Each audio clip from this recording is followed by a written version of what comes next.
saat menyerahkan zakat mal, apakah ada penyebutan akad? Contoh kepada saudara kandung, bang, ini zakat malku untuk abang. Al-awwal, syarat yang pertama, ayyakunu minal asnaf al-thamaniyah, abang itu masuk dalam 8 asnaf. Masuk mana dia? Innamas shadaqatu lil fuqara wal masakin wal amilina 'alaiha wal mu'allafati qulubuhum wa fir riqab wal gharimin wa fi sabilillah wa fis sabil. Masuk yang mana dia di antara yang 8? Kalau tak masuk, tak bisa. Dia masuknya miskin, Pak Ustaz. Oke, masuk. Yang kedua, alla yakunu mimman tajibu 'alaika nafaqatu. Dia tidak termasuk orang yang wajib dinafkahi. Apakah abang wajib dinafkahi? Tidak. Maka dia kasih zakat. Fa idza tahaqqaqa hadzani syartani, kalau dua syarat ini sudah terwujud, jaza daf'uz zakah ilaihi, boleh kau bayar zakat kepada mereka. Bahkan afdal berzakat kepada keluarga. Kenapa? Karena kalau ke orang lain nilainya cuma zakat, tapi kalau keluarga nilainya 2, shadaqatul wasilah, sedekah dan silaturahmi. Apakah mesti dibilang, bang, ini zakat malku, wala yalzamu ikhbaruhum bikauniha zakah? Tidak mesti kau sebutkan ini zakat. Kenapa? Tersinggung perasaan. Walakin la yanbaghi ikhbaruhum aidan annahu hadiah. Bahkan kau tak boleh mengatakan ini hadiah, karena seakan-akan kau lebih tinggi dari dia. Fayumkin anta tadfa'uha lahu wa taskut, kau kasih dan mulut kau diam saja. Masukkan ke amplop, tapi dalam hati niatnya aku bayar. Jelas? Terima kasih kan. Ini zakat kue, bang. Ini zakat kue, dek. Kau kan fakir miskin. Tak boleh jaga perasaan orang.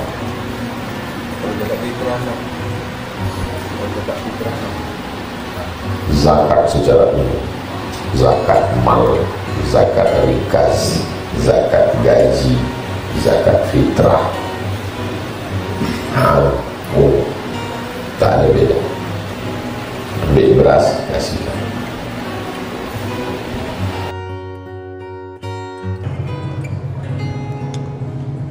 Afwan ya Ustaz, mohon maaf wahai Ustaz, ladainal muskilah, saya punya masalah fi syu'unit tijarah, dalam masalah perniagaan.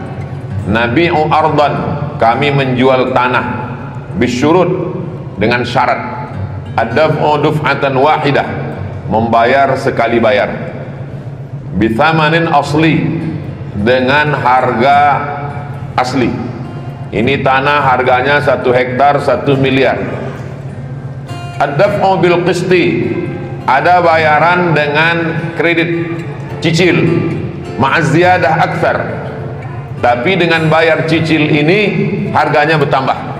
Kalau dicicil selama setahun, 1 bulan 200 juta, maka setahun menjadi 2,4 miliar. Min thamanin asli, bertambah dari harga cash. Kalau cash 1 juta, tapi kalau diberi tenggat waktu setahun, sebulan dicicil 200 juta, bengkak harganya menjadi 2,4. As-soal, pertanyaan, hal min riba fid daf'i bil qist, apakah kalau saya beli dengan cara cicil itu riba? Yang punya handphone bisa dibuka handphonenya, buka, nanti antum share ke grup-grup. Buka handphone, tulis di Google itu Somad Morocco, SOMAD MOROCCO, SOMAD, langsung tak pakai spasi, MOROCCO, spasi kredit, enter,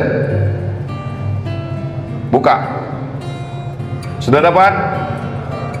Dari bunyinya tak dapat. Kalau memang betul dapat, tanggal berapa saya menulis?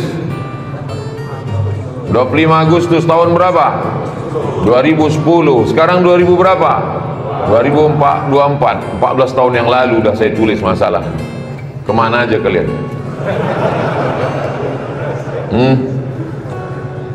Coba tengok fatwanya. Fatwa yang bawah nomor 74. Ya, kita baca sama-sama jawaban yang bawah. Jual beli kredit boleh jika waktu dan tambahannya diketahui, meskipun harga kredit lebih mahal daripada kontan, karena penjual dan pembeli sama-sama dapat manfaat. Penjual dapat manfaat tambahan harga, pembeli dapat manfaat tambahan waktu.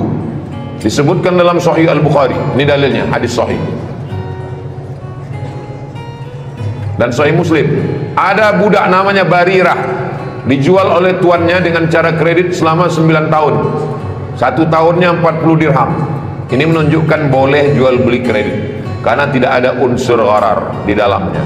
Juga tak ada riba dan tak ada jahalah. Maka boleh sama seperti jual beli lainnya, dengan syarat tidak ada orang ketiga di antara kita. Siapa orang ketiga? Finance, jasa keuangan. Bapak punya tanah, saya langsung bayar kredit ke bapak, boleh. Tapi kalau datang orang ketiga, dipinjamkannya uang, maka akadnya adalah uang dengan uang, riba. Uang dengan tanah tak riba, uang dengan mobil tak riba, uang dengan motor tak riba, uang dengan uang riba. Jelas? Jelas. Kalau saya ceramah, cakapnya jelas, tulisannya jelas, suara jelas. Kalau ada yang bilang tak jelas, handphone dia tak jelas. Ustaz, ada yang mau kutanya. Apa Pak? Dalam surat Yasin kan ada itu. Ittabi'u man la yas'alukum alaihi ajra.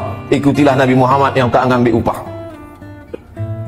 Dia sebetulnya mau nyindir saya, Ustaz ngambil amplop itu sebetulnya.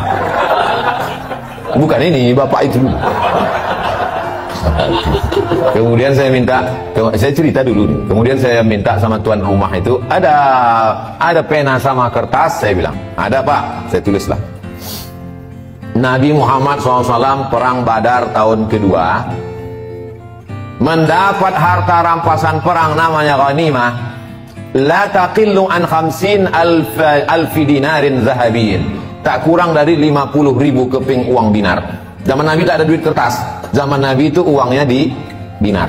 Uang dinar itu satu keping beratnya 4,25 gram. 4,25 gram emas itu kalau sekarang 4 juta sekian. Karena 1 gram sekarang sudah 1 juta sekian. Tapi karena kita udah lama kenal, harga lama aja lah, 2 juta aja lah.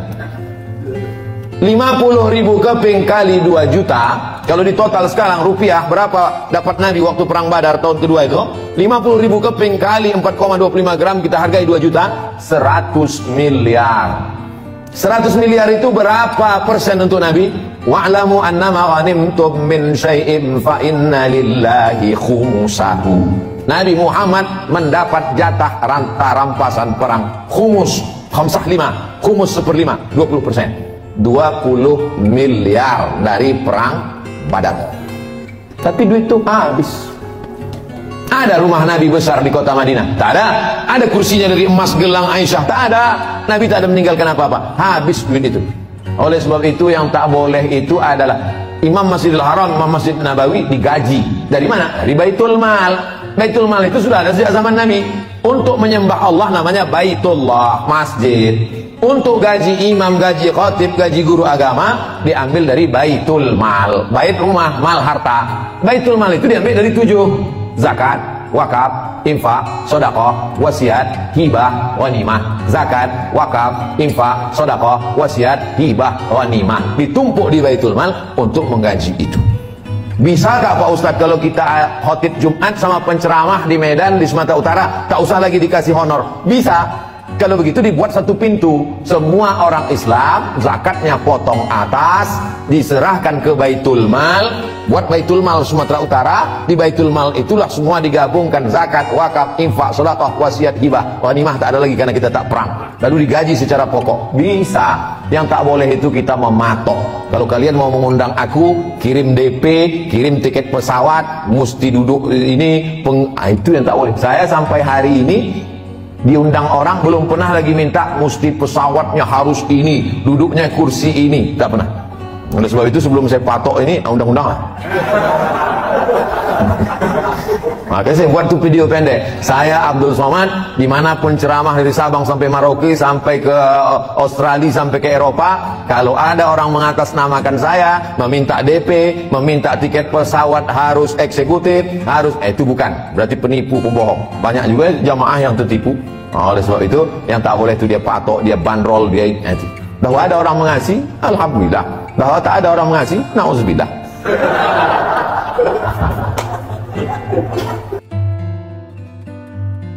Apa hukumnya berangkat umroh dicicil setelah pulang umroh? Selama di Makkah tuh menangis depan pintu Ka'bah, labbaik Allahumma labbaik. Ditanya sebelah, kau menangis karena dosa? Hutang.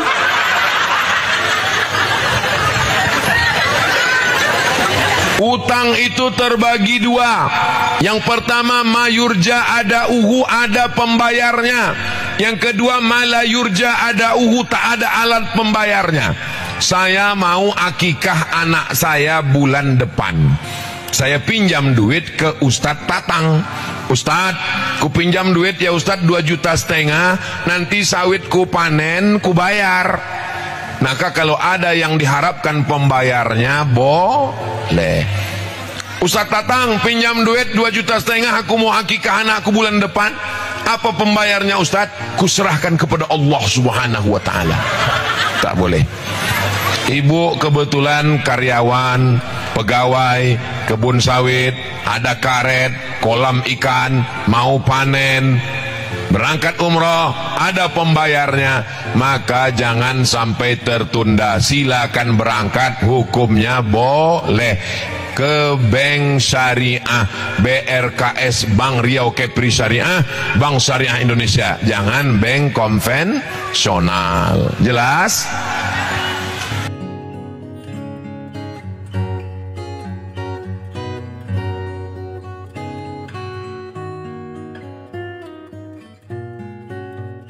Thank you.